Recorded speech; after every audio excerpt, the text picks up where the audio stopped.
مجھے بڑی خوشی ہے کہ جماعت اسلامی کے تربیت گاہ میں آپ لوگ صبح سے شریک ہیں اور اپنے اندر یہ عزم لے کر آئے ہیں، حوصلہ لے کر آئے ہیں کہ ہمیں اپنی تربیت کرنی ہے، دین کو سمجھنا ہے، دین پہ غور و فکر کرنا ہے اور اپنی زندگی میں دین کے مطابق تبدیلی لانی ہے اور عمل کرنا ہے اور اپنی زندگی کو اچھے انداز میں تیار کرنا ہے، دنیا کے لیے بھی اور آخرت کے لیے بھی۔ ایک بڑا نیک جذبہ ہے، بڑی بہترین چیز ہے جس کے لیے آج کا یہ پروگرام بھی منعقد کیا جا رہا ہے اور آپ سب لوگ بھی اسی جذبے اور ولولے سے آئے ہیں اور آپ کو اپنے ساتھ کچھ نہ کچھ غذا لے کے جانی ہے، کچھ نہ کچھ مواد لے کے جانا ہے کہ تاکہ آپ اپنی زندگی کو بہتر بنا سکیں۔ صرف وعظ و تقریر مقصود نہیں ہے، اچھی باتیں مقصود نہیں ہیں۔ جو بات مقصود ہے وہ یہ ہے کہ آپ کی ذہن سازی ہو، آپ کے ذہن میں بنیادی ایمان اور عقائد اور اخلاق اور سیرت و کردار کے اعلیٰ پہلو جو ہیں وہ بٹھائے جائیں اور آپ کا عمل جو ہے اس میں بہتری آ سکے۔ یہ میں نے آیات جو تلاوت کی ہیں بڑی خوبصورت آیات ہیں اور اس میں اللہ تعالیٰ نے اپنی شان بیان کی ہے، اپنی قدرت بیان کی ہے کہ اس دنیا کا خالق و مالک میں ہوں اور اس دنیا کی ہر شے پہ میرا کنٹرول ہے، حتیٰ کہ انسان کی اپنی ذات پہ بھی خود کنٹرول نہیں ہے، اللہ کا کنٹرول ہے۔ کب بیمار ہونا ہے، پھر ٹھیک ہونا ہے، نہیں ہونا ہے، زندگی کب تک چلے گی، کب تک نہیں، ہمیں کچھ نہیں معلوم۔ اللہ کے ہاتھ میں کنٹرول ہے، ساری چیزیں ہماری بھی اللہ کے ہاتھ میں، دنیا کی بھی اللہ کے ہاتھ میں، لیکن اللہ تعالیٰ نے کرنے کی آزادی ہم سب کو دی ہوئی ہے کہ ہم چاہیں تو اچھے عمل کریں، چاہے تو برے عمل کریں، چاہے تو اپنی جنت بنائیں اور چاہے تو اپنے آپ کو شیطان کے حوالے کر کے اپنی جہنم بننے دیں۔ یہ فیصلہ اللہ تعالیٰ نے ہمارے ہاتھ میں رکھا ہے اور یہ ایک آزمائش ہے جو اللہ تعالیٰ نے یہاں بات فرمائی ہے کہ میں نے اس کارخانہ قدرت میں ساری چیزیں بنائی ہیں اور انسان کو بھی تخلیق دیا ہے اور موت و زندگی کو بھی تخلیق دیا ہے اور انسان کو اس بات کی آزادی دے دی کہ وہ چاہے تو دین کی طرف آئے، چاہے تو بے دینی کی طرف آئے، چاہے تو دنیا سمیٹے اور چاہے تو آخرت سمیٹے۔ تو اس لیے میرے بزرگوں، دوستوں، یہ آیات میں ہمیں بڑی رہنمائی ملتی ہے کہ یہ زندگی جو ہے یہ بڑی قدر و قیمت والی زندگی ہے۔ زندگی ایک بار ملی ہے، بار بار نہیں ملے گی اور اتنی زندگی قدر و قیمت والی ہے کہ ہم میں سے کوئی بھی انسان مرنا نہیں چاہتا ہے۔ زندگی کی اتنی قیمت ہے، بوڑھا ہو جاتا ہے تو بھی چاہتا ہے زندگی ملے،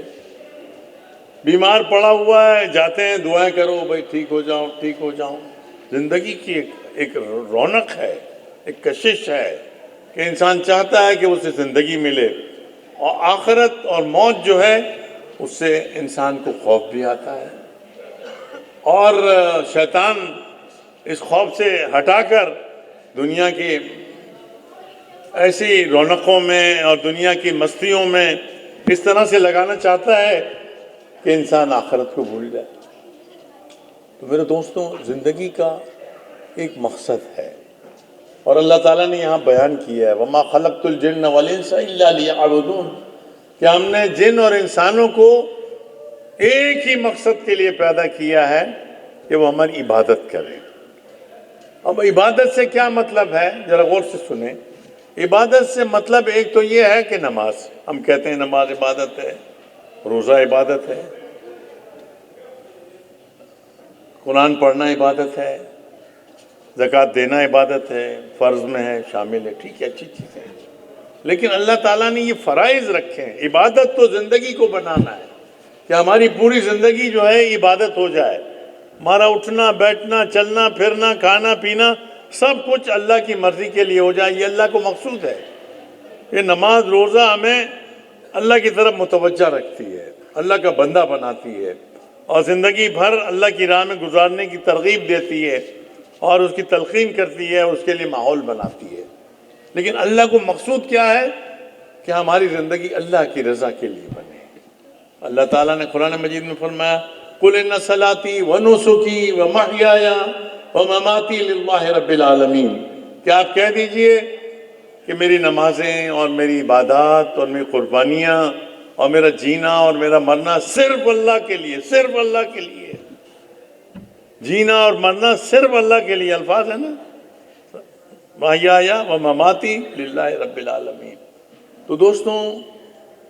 جماعت اسلامی کا بنیادی مقصد یہ ہے کہ ہم چونکہ سب اللہ کے بندے ہیں اور ہم چاہتے ہیں کہ اچھا ماحول بنائیں،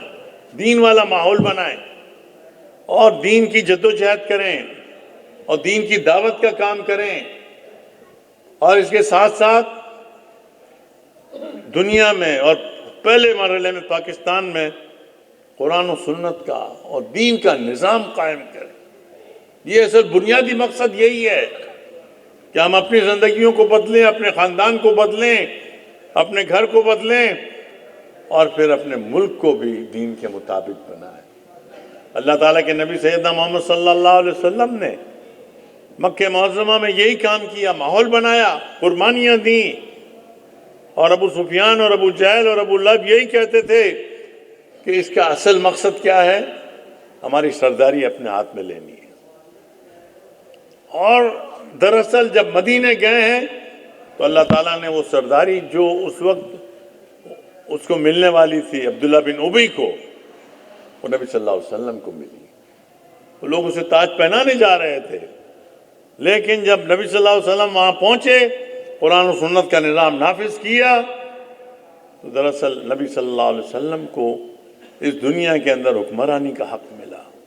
اور انہوں نے مکے میں ایسا ماحول قائم کیا، بھائی چارگی اور محبت صحابہ کرام میں اس طرح سے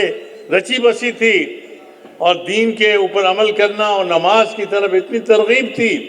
اور دعوت دین کا ایسا مشن تھا کہ انہوں نے مدینے کے ماحول کو بالکل بدل کے رکھ دیا. وہ ماحول جس میں لوگ زراعت کرتے تھے اور دنیا کے لیے جیتے تھے، خاندان کے لیے جیتے تھے، ان کو یہ سکھایا کہ اللہ کے لیے جینا ہے، اللہ کے لیے مرنا ہے. ماحول کو تبدیل کیا. وہ ماحول جب مکے میں تبدیل، مدینے میں تبدیل ہوا تو صحابہ کرام دنیا بھر میں نکلے، یمن پہنچے، فوجیں آگے بڑھیں تو روم پہنچے، فوجیں اور آگے بڑھیں